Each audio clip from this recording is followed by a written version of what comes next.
Jumpa lagi Jakarta TV. Ya, smartphone 2023 dengan kamera terbaik di harga 2 jutaan.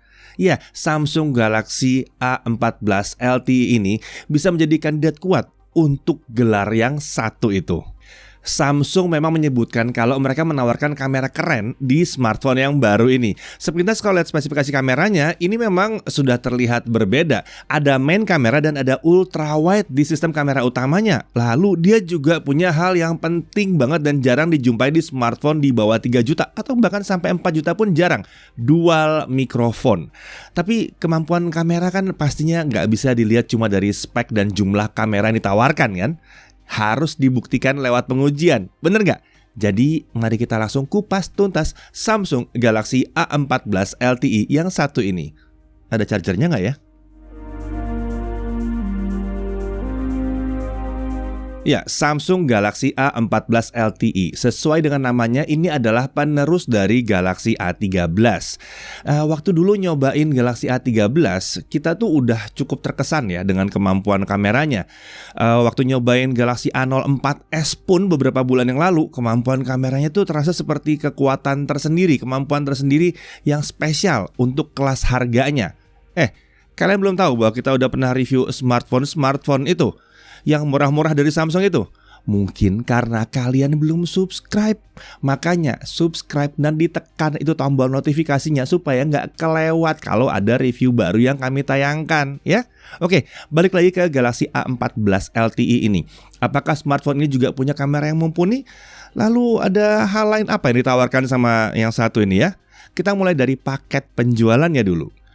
Nah, untuk si Galaxy A14 LTE ini paket penjualannya udah hadir dengan box yang tipis dan ringkas banget. Isinya itu ada unitnya, tentu unit smartphone ya, kabel USB Type-C to Type-C, ada SIM tray ejector, dan ada paket dokumen. Sayangnya, tidak ada case dan screen protector dalam box ini. Charger juga tidak ada dalam box. Tapi chargernya ada di luar box.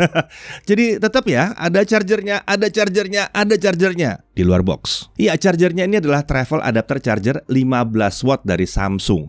Jadi Samsung Indonesia melakukan bundling charger travel adapter selama masa penjualan A14 LTE. Dicatat ya, kalau ada negara lain yang nggak menyertakan charger, jangan disamakan dengan yang di Indonesia. Yang Indonesia mah ada chargernya. Oke, kalau kita bicara desain, sepintas gaya yang diusung Samsung untuk desain bodi belakang dari si A14 LTE ini kece ya. Mirip dengan flagship Samsung yang Galaxy S23 series. Ya nggak sih? Mirip nggak sih nih? Ya, khususnya di bagian kameranya. Bodi belakang ini juga flat tanpa ada bump di sekitar area kamera. Samsung menggunakan tekstur garis-garis vertikal untuk menghias bodi belakang ini, membuat bodi smartphone ini jadi tidak terasa licin ya. Sementara untuk sisi samping ini nggak flat ya, ada sedikit lengkungan di sini. Untuk materinya, bodi belakang dan samping tentunya menggunakan polikarbonat. Opsi warna selain dark red seperti unit yang kami pakai ini, ada juga black dan silver. Untuk dimensinya, tinggi 167,7 mm, lebar 78 mm, dan ketebalannya 9,1 mm. Bobotnya ada di kisaran 201 gram. Jadi ya, ini emang bukan smartphone yang benar-benar tipis dan ringan.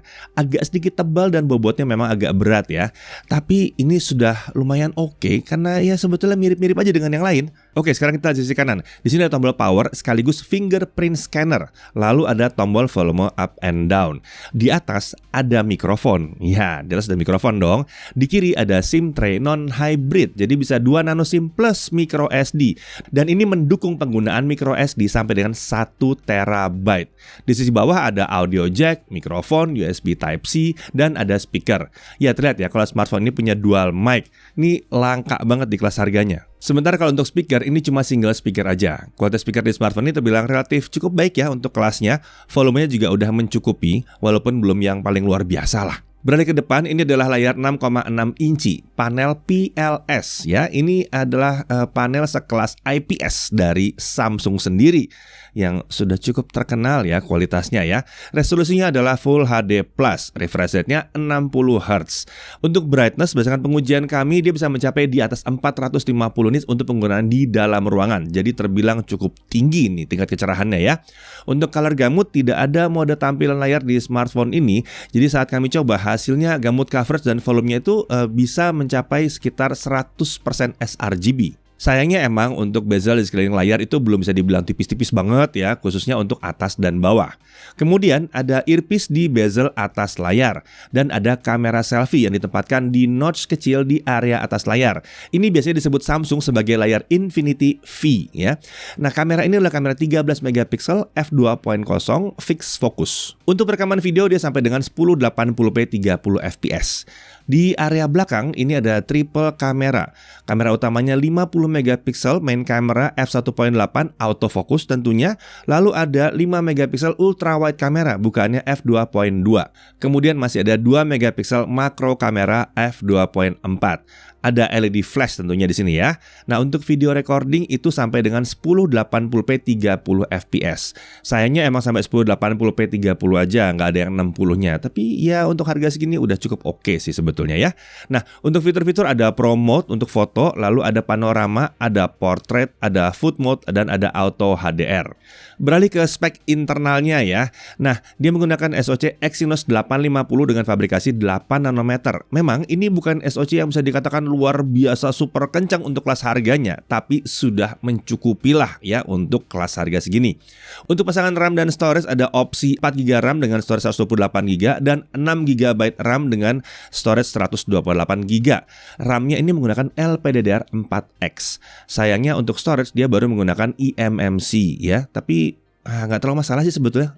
Ada opsi di sini untuk RAM plus hingga 6GB. Nah, kemudian untuk baterai ini adalah baterai 5000 mAh yang sudah mendukung charging sampai dengan 15 watt. Untuk sensor-sensor ada accelerometer, light sensor, orientation sensor, proximity sensor, magnetic sensor. Sayangnya memang tidak ada hardware gyro di sini.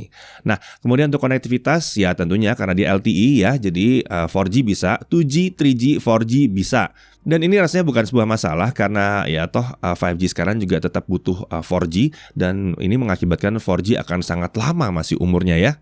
Lalu untuk Wi-Fi dia bisa Wi-Fi 5, Bluetooth-nya versi 5.1 dan yang penting ada fitur NFC untuk harga segini. Ini cocok untuk kebutuhan masa kini ya. Mau naik tol, mau bayar parkir, naik kereta dan sebagainya akan lebih mudah karena fitur NFC ini. Jadi ya kalian bisa ngisi itu kartu e-tol atau apapun lah yang bisa pakai NFC itu langsung dari aplikasi yang dipasang ke smartphone ini karena ada fitur NFC-nya. Jadi nggak perlu mampir ke supermarket kecil dulu untuk ngisi-ngisi dulu, bikin lama atau antri-antri isi kartu dulu di ATM, nggak usah, bisa dari handphone. Oke lanjut, dia juga punya FM radio, tapi ini syaratnya harus pakai headset ya.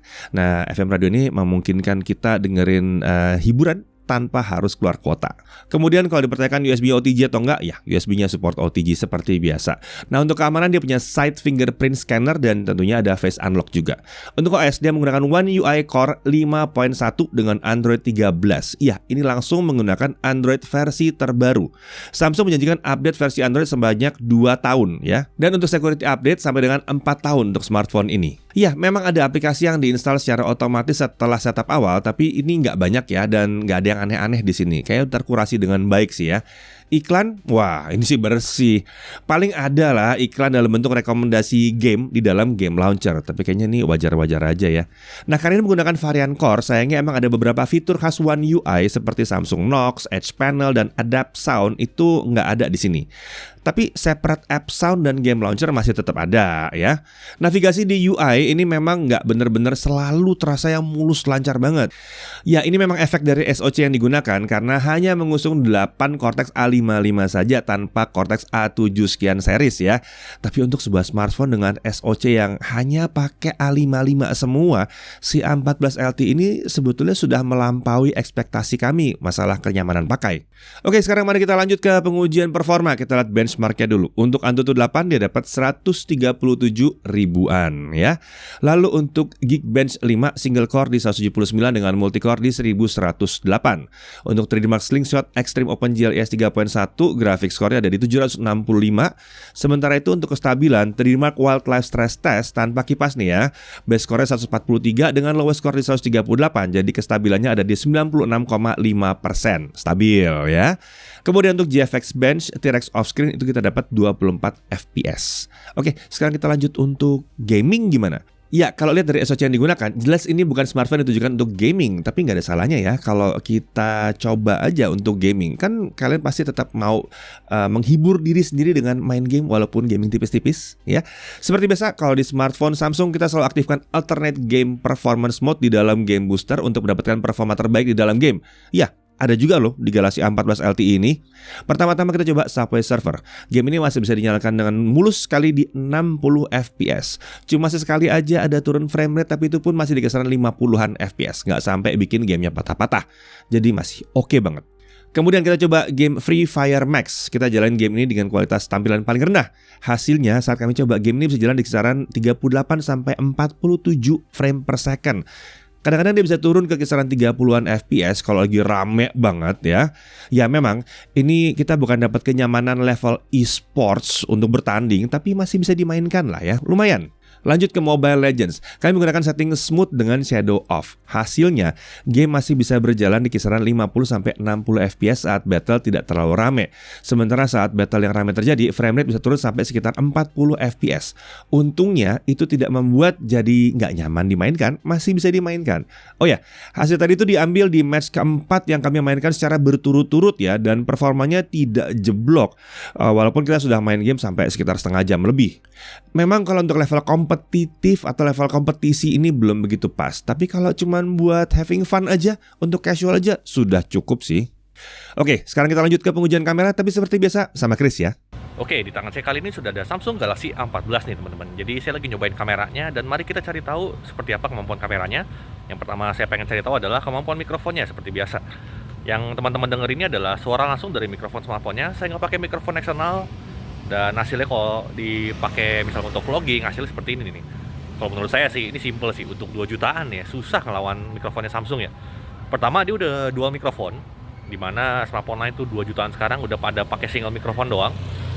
Jadi suaranya tuh akan aman kalau misalnya salah satu mikrofonnya nggak sengaja ketutupan sama tangan.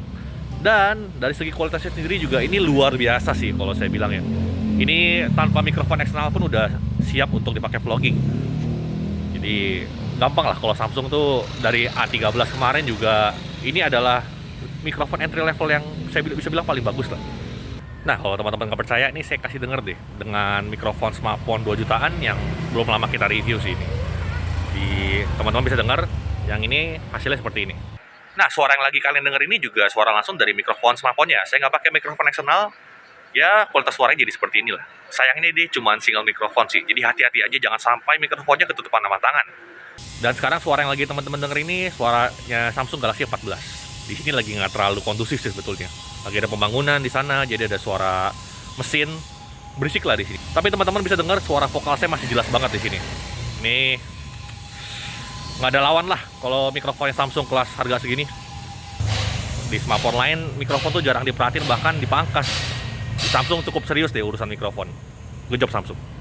Oke, saking bagusnya mikrofon si Samsung Galaxy A14 LTE ini, saya pun pede pakai smartphone ini untuk kebutuhan voiceover. Oke, jadi suara yang lagi kalian denger ini adalah suara dari mikrofonnya A14. Saya rekam pakai app recorder bawaannya. Kita lanjut bahas hasil kameranya. Untuk selfie-nya sih, sakti mandraguna lah ini hasilnya. Walaupun 1080p, bisa saya bilang kualitas videonya adalah yang paling bagus di kelas harga 2 jutaan. Ini no debat sih. Gila warnanya tuh bagus, skin tone-nya juga pas, detailnya loh asli luar biasa. Biasanya smartphone lain ketajamannya tuh kurang natural akibat over sharpening. Tapi di sini detailnya terlihat natural.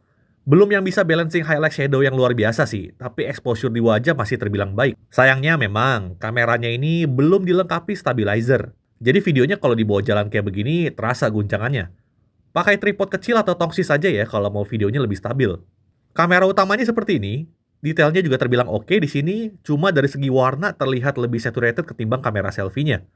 Jadi kalau rekam orang, warna kulit cenderung agak orange atau kadang kemerahan sedikit. Dari mic range-nya juga biasa aja. Langitnya sih saat saya rekam ini harusnya biru ya, tapi terlihat putih aja di sini. Kalau kita arahin ke langit baru kelihatan warna langitnya. Jadi highlight shadow-nya belum bisa dibalancing dengan baik lah, tapi masih wajar lah untuk kelas harganya. Yang agak disayangkan stabilizer juga tidak tersedia di sini.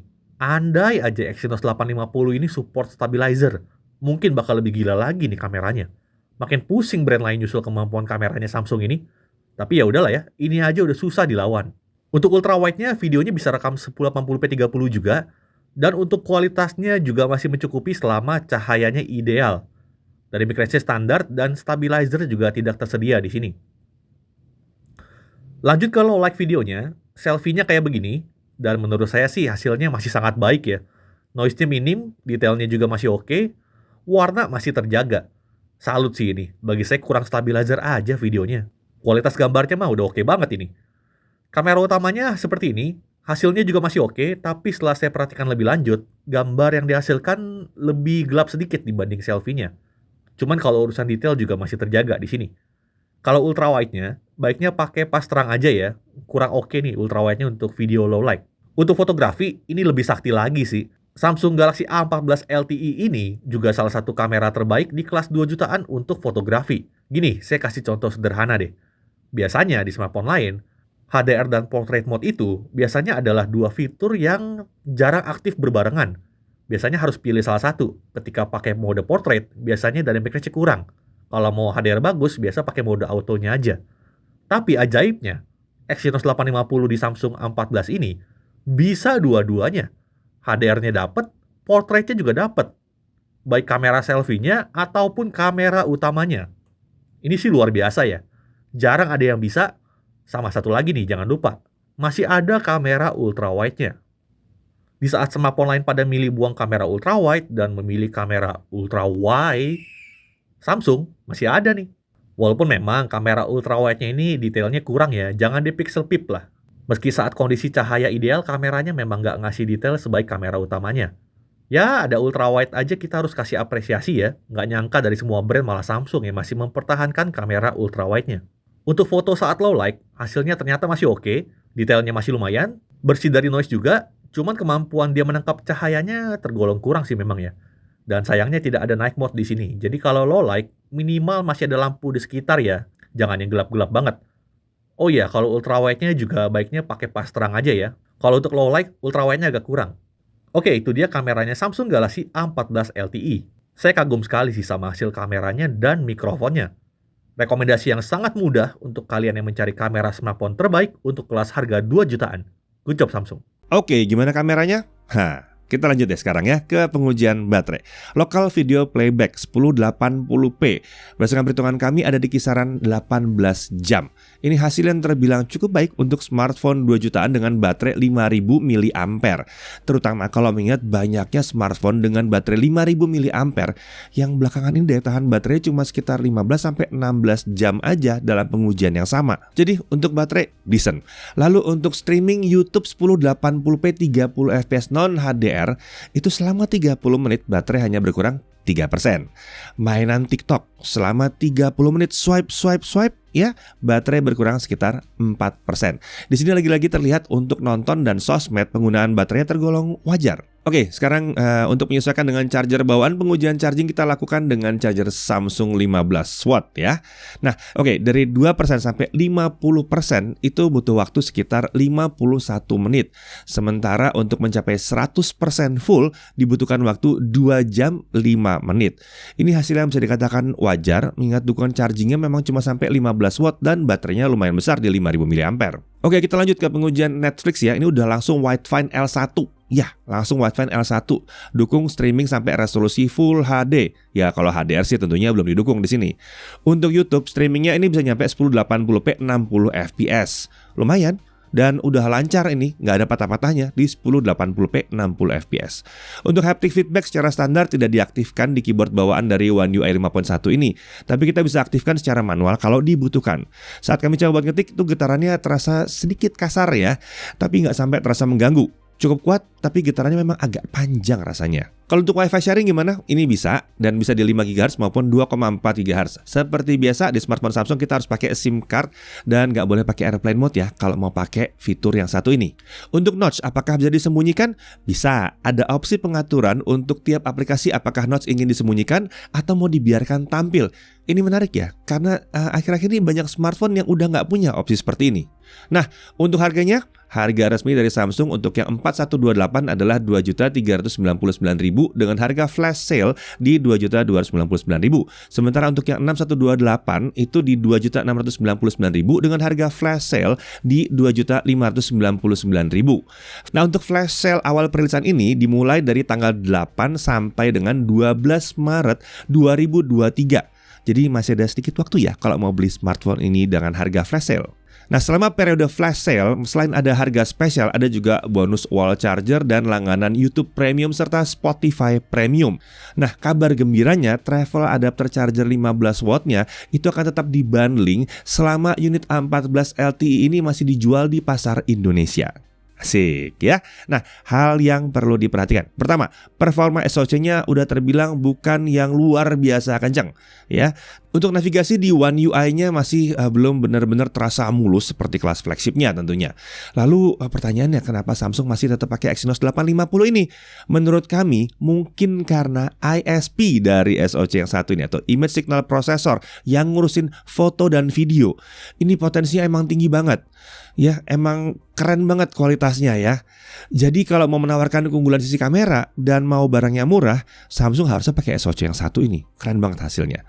Perekaman video memang cuma sampai 1080x30, tapi kualitasnya itu loh. Lalu refresh rate layar tuh hanya 60Hz aja, agak terasa kurang modern. Terlebih lagi A04s-nya yang kelasnya harusnya di bawahnya itu bisa 90Hz. Fitur juga terasa kurang lengkap, tuh hanya single speaker, nggak ada gyro sama sekali, dan beberapa fitur kamera juga nggak tersedia seperti slow-mo atau single take andalan Samsung. Kemudian storage-nya ya eMMC, bukan storage paling kencang yang kita bisa dapat sekarang. Lalu karena dia menggunakan One UI 5 versi Core, ada beberapa fitur yang tidak tersedia di sini. Charging juga baru sampai 15 watt, belum bisa terasa kencang-kencang banget, tapi ini juga belum bisa dibilang yang paling lambat ya. Lalu paket penjualannya minimalis. Dari sisi kelebihannya, ini kemampuan kameranya terbilang sangat baik, bahkan mungkin yang terbaik untuk kelas 2 jutaan untuk smartphone yang baru dirilis beberapa waktu belakangan ini. Lalu dia punya dual mic dengan kualitas yang terbilang sangat baik untuk kelasnya. Ini sangat jarang dijumpai di smartphone kelas harga 2 jutaan, kecuali ya di sesama produk Samsung ya. Desain ada sedikit kemiripan dengan smartphone kelas atasnya Samsung yang Galaxy S23 ya. Jadi dari belakang ya mirip kayak flagship. Kameranya bukan cuma single kamera plus bonus-bonus saja. Seenggaknya masih ada ultra wide di sini. Sesuatu yang udah makin langka di harga 2 jutaan untuk produk 2022 sampai 2023. Kemudian dia masih punya audio jack 3,5 mm. Single speaker tapi kualitas speaker terbilang oke di sini.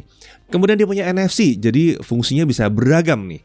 Lalu ada FM radio, jadi sarana hiburan gratis, nggak perlu kuota. Ada SIM tray non-hybrid yang udah support micro SD sampai dengan 1 TB. Sudah support One UI Core 5.1 dengan basis Android 13 langsung di sini. UI-nya minim iklan, aplikasi bawaannya juga secukupnya aja dan nggak ada yang aneh-aneh. Update versi Androidnya juga oke banget ya. Udah ada janjinya nih ya. Nah, kalau dilihat dari spesifikasinya aja, memang smartphone yang satu ini mungkin tidak terlalu menonjol di kelas harganya, tapi kameranya sukses menjadi pembeda. Kemampuan kamera terbilang sangat baik di kelas harganya. Bahkan saat kami coba bandingkan dengan kamera smartphone lain di kelas yang harganya bisa 2 kali lipatnya, kameranya si Galaxy A14 LTE ini bisa unggul di beragam aspek. Jadi kalau gaming berat bukanlah prioritas kalian, kalau gaming ringan sih masih bisa ya. Dan yang dicari adalah smartphone terjangkau berkamera yang mumpuni. Galaxy A14 LTE ini adalah pilihan yang cukup sulit dilewatkan untuk kelas harganya. Saya Deddy Irfan, Jaga TV TV.